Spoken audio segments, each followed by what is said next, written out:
Hey everyone, it's your friend Oliver. Hope you're doing well. Wanted to talk.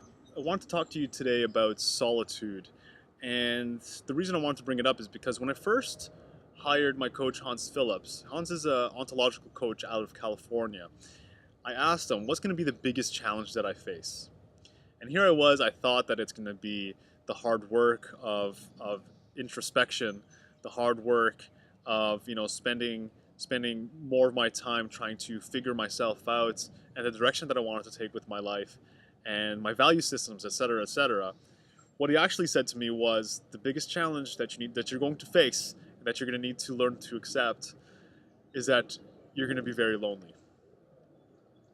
You're going to be very lonely. So if you're watching this video, if you're reading my blog, if you're watching my YouTube channel, then you are most likely somebody who is embarking on a journey of self-knowledge, of self-love, self-growth, of philosophy, of trying to improve yourself, of trying to find more authenticity in your life, in your relationships, in your work, in your self-expression. And I guess it goes without saying that there's not a lot of people that are on this journey. There's not a lot of people who are out and about trying to figure themselves out. We all get this self that we have, that we get to grow, and it's I think it's our job, it's our duty to grow ourselves.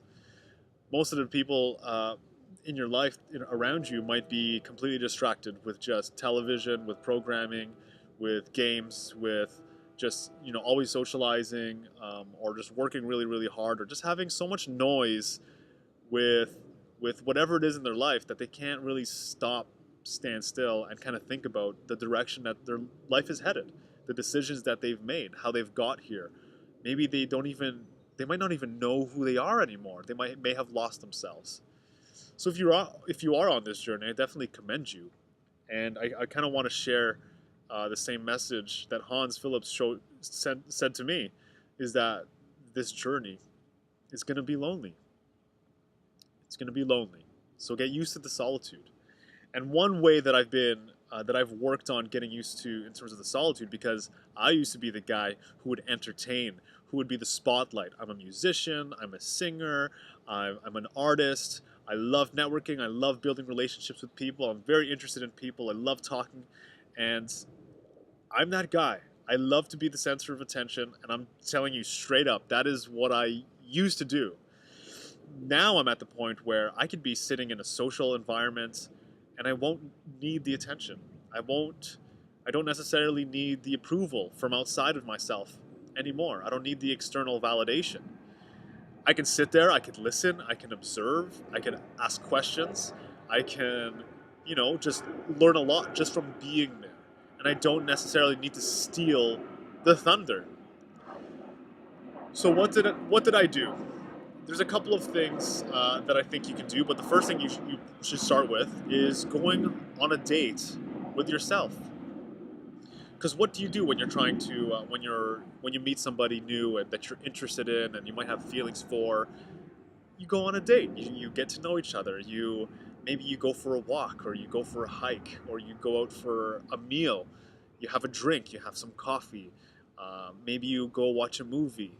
I don't know what you do on your dates, but treat it that way. That you're trying to cultivate a relationship with yourself, and what you'll find is that there's going to be a lot of self-defense, like a lot of defense mechanisms that come up, survival mechanisms that come up. It definitely did for me. Tell me if I'm wrong. So I went for the first time to go see a movie by myself. I used to always need somebody with me to watch a movie or go for a meal or go for a walk. I always needed the external attention coming from the outside, someone to entertain me, someone to keep the space occupied, hold the space, whatever it was. I was getting bit by bugs. So I walk into that movie theater with my popcorn, with water, whatever, and I'm just like, oh, my head's down. I really don't want to see anybody that I know to recognize me. What if they realize that I'm by myself? That's going to be really weird. Here I am, finding a seat. I'm sitting here by myself. Everyone's looking at me. And it's just like, who's this guy with? Who's he saving these seats for? Oh, he's by himself. What a weirdo. But that's my shit. Like, that's the stuff that was going on in my head, and that is the truth. You might feel that way when you go on a nice proper dinner by yourself.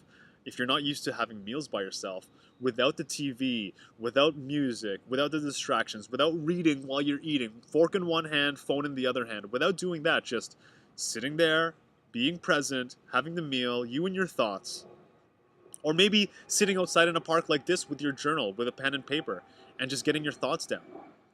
I don't know what you're gonna do on your solo date, but this week try that on.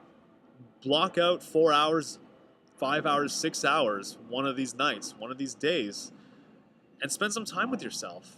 Remove the noise of the cell phone, of the laptop, of a book. Stop putting stuff in and start getting stuff out, whether it's on paper or writing some poetry or music or whatever it is.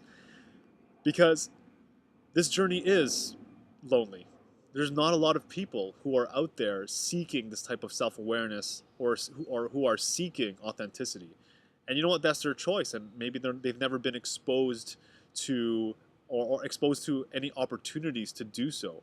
And it's not really, in a lot of ways, it's not really our business, right? What other people do with their lives. But if you're on this journey, you better get used to the solitude, you and your thoughts, because you are never alone. You are always going to be with yourself.